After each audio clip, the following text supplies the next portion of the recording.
channel. Welcome to this week's episode of Journey to Mastery. This is basically a new section of my YouTube channel that'll primarily host my classwork and any other side projects I have dedicated to my career paths. So without further ado, let's go ahead and get to it. Okay, now that we got the intro out the way, let's go ahead and get into business. Today's assignment will be pulled from Mr. Robert Greene's Mastery book. It's a great book. I advise everyone to go to their bookstore and check it out and read it for themselves to develop their own opinion about it.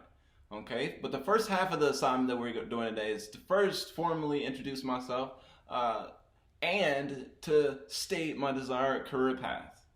Okay, my name is Kalante Colbert, and I have a desire to become a professional screenwriter for television and film.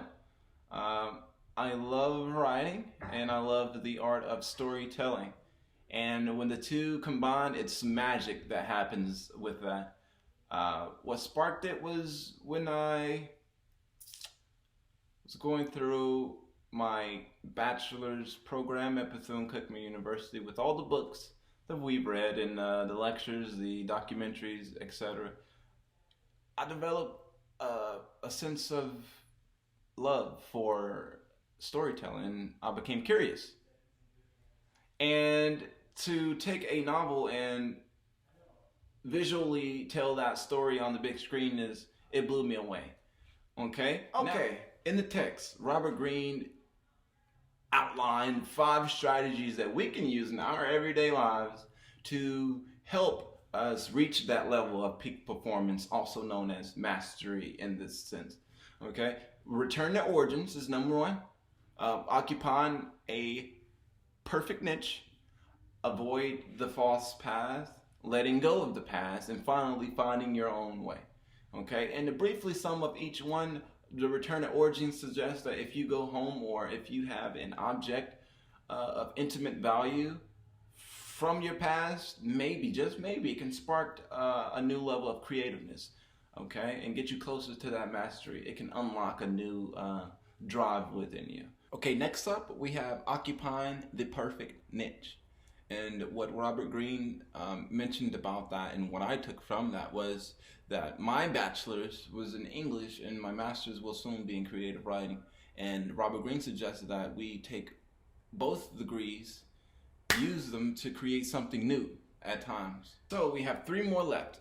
We discussed the return to origins, we discussed the occupying the perfect niche. Now, Robert Greene mentioned avoiding the false path, which means always aim for what you want to do with your life and chase your dreams, not anyone else's.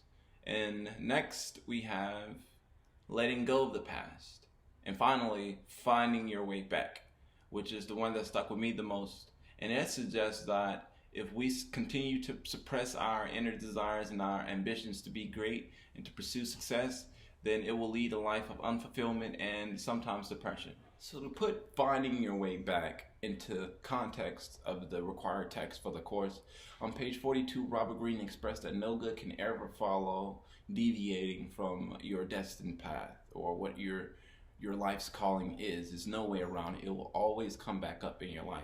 Later on in that paragraph, he mentioned that even if the material needs are met in your life, if you don't unleash that inner drive, that greatness inside of you, you'll still be unfulfilled and unhappy. The next portion of the video is dedicated to my personal goals on my journey to become a professional screenwriter.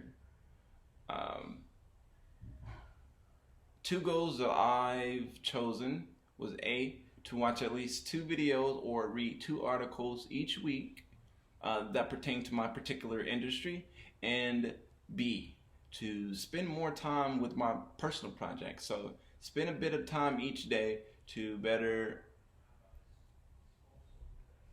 expand my personal writings. But thank you all for stopping by, and I hope you all have taken into consideration the strategies we've discussed and want to look deeper into it to find out where you fit in with all this. And until next time, you all, bye-bye.